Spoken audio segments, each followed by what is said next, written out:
Start. Hi everyone, welcome back to our online study. Yesterday, we got information about income and expenditure account, about revenue receipts, about revenue expenditures, about capital receipts and capital expenditures. अब आप सभी के मन में एक चीज तो जरूर होगी कि सर हमेशा रूल बताकर चले जाते हैं, कभी कोई न्यूमेरिकल सॉल्व भी नहीं करवाते.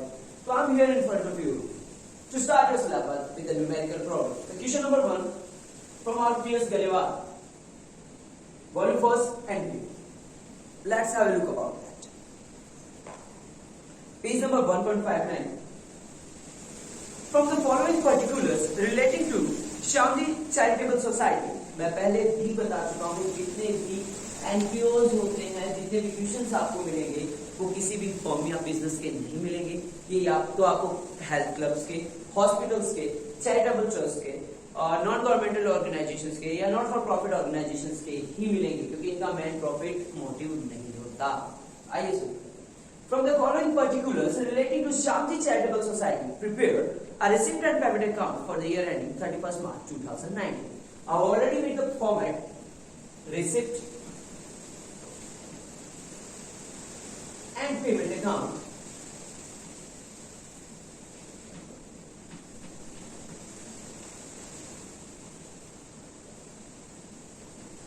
For Shamji charitable trust, charitable society. ध्यान रखिएगा आपको यहाँ पर पूरा नाम लिखना है और उसके बाद में आपको क्या ऐड करना है, as on 31st March the given year. जो भी गिवन ईयर होगा आपको उसको ऐड कर देना है, इसके फॉर्मेट कर देना है.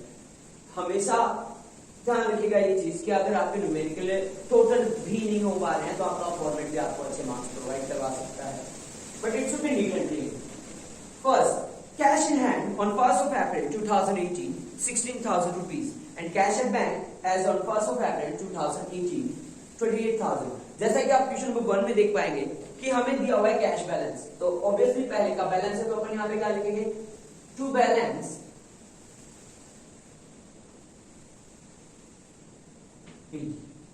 हमारा कैश बैलेंस है तो हम उसको कैश में लिखेंगे और जो हमारे पास अलग बैंक बैलेंस है उसको हम बैंक बैलेंस में लिखेंगे. कैश हमारे पास दिया हुआ है 60,000 और बैंक बैलेंस हमारा दिया हुआ है 28,000 and total will be performed at the amount column 44,000. Next, subscription including rupees 11,000 for 2017 and 18 60,000 rupees. इस साल हमें 60,000 रुपीज का सब्सक्रिप्शन रिसीव हुआ है. ऑब्वियसली मैंने आपको पहले भी बता चुका हूं कि कैश अकाउंट होता है उसको कोई भी मतलब नहीं होता कि पैसा कहां से आ रहा है, क्यों आ रहा है और कब का आ रहा है. उसे सिर्फ एक ही चीज से मतलब है कि या तो पैसा आएगा या पैसा जाएगा. तो ऑब्वियसली हमारे पास पैसा रिसीव हो रहा है तो अपन क्या लिखेंगे, टू सब्सक्रिप्शन अकाउंट. अमाउंट है हमारी 60,000 रुपीज.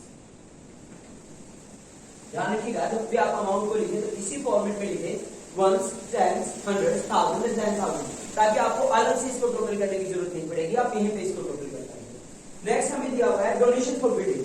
अब मैं आपको फिर बता देता हूं, donation for building endowment fund हो गया.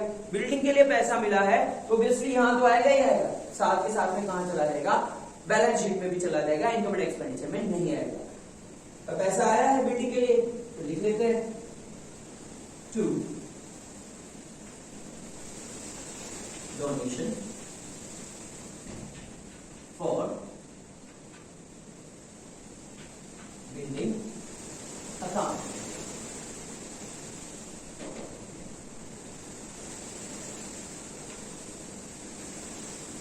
$2,90,000.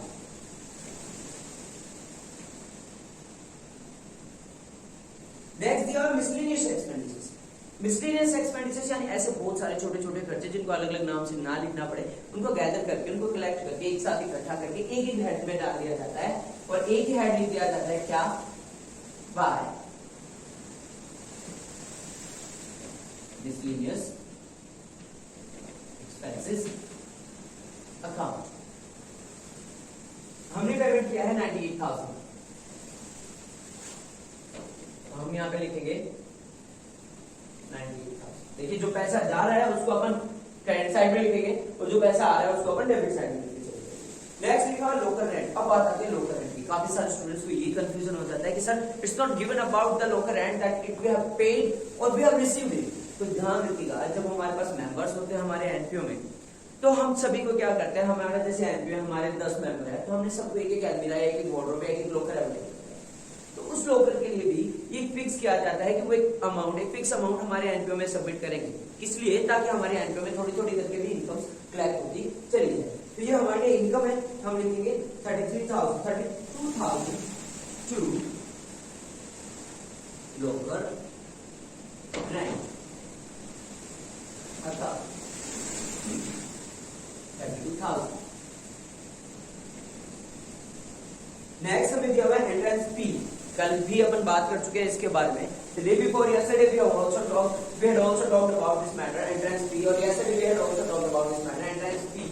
जब भी कोई नया मेंबर हमारे एनपीओ में एंटर होता है और any person wants to be the member of our NPO और आवर ग्रुप, तो हम उन्हें क्या कहते हैं कि सर ठीक है, यू आर वेलकम, आप हो सकते हैं मेंबर हमारे, लेकिन बेशक उसके लिए आपको क्या पे करना पड़ेगा, एंट्रेंस फी पे करना पड़ेगा। तो मैं यहाँ पे नोट कर देता हूँ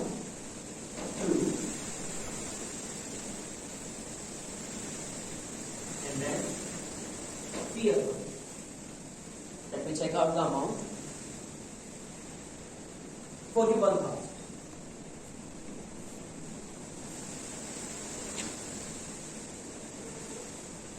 Let's have the total. We have completed all our particulars. I check it. 44,000, 60,000, 1,04,000, 12,94,000, 3,94,000, 3,96,000, 4,26,000, and 4,67,000. In the debit side, we are having 4,67,000 rupees, and in the credit side, we are having 98,000. 0, 0, 0, 17 less 8, 9, 15 less 9, 6, 3, 3,69,000. Just look at our future. Receive की तरफ देखें तो हमारे पास काफी सारा payment receive.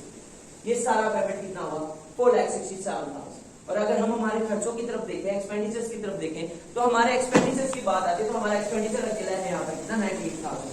तो अब आइए, हमारे पास इनकमिंग ज्यादा थी, आउटफ्लो कम है, तो ऑब्वियसली हमारे पास क्या बचेगा, कैश बैलेंस बचेगा हमारे पास। तो हम क्या लिख देंगे, by balance c carry down. How much? 3,69,000. ध्यान रखिएगा, ये जो बीच में हमने वर्किंग नोट किया है इस वर्किंग नोट को हम यहाँ पे नहीं दिखा सकते। अब यहाँ पर लास्ट में अपन क्या करेंगे, इसका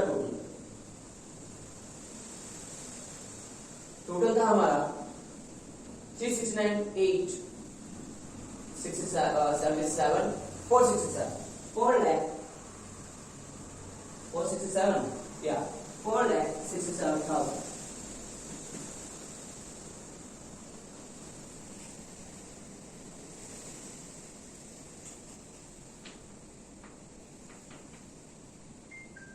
और ये रहेगा हमारा balancing figure.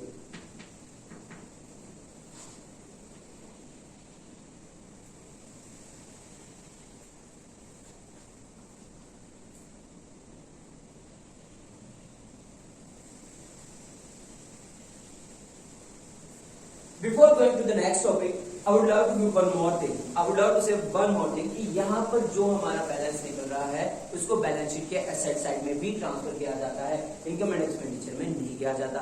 Income and expenditure के जो क्रेडिट साइड में आता है वो सिर्फ और सिर्फ हमारा सब्सक्रिप्शन आता है। नेक्स्ट क्लास में हम देखेंगे सब्सक्रिप्शन के बारे में, adjustments, previous year, upcoming years, outstanding arrears, उनके बारे में। जहां तक मैं जानता हूँ स्टार्टिंग के 10 to 11 क्वेश्चंस आपके लिए इसी बेसिस पे रहेंगे and it will be easy to solve होगा। एंड वन मोर थिंग, अगर आपको ये क्लासेस हेल्पफुल लग रही है अपने सिलेबस के लिए तो प्लीज सब्सक्राइब करें, लाइक करें, कमेंट करें और शेयर करना ना भूलें। Thanks a lot, have a great day, stay safe, stay at home, thank you.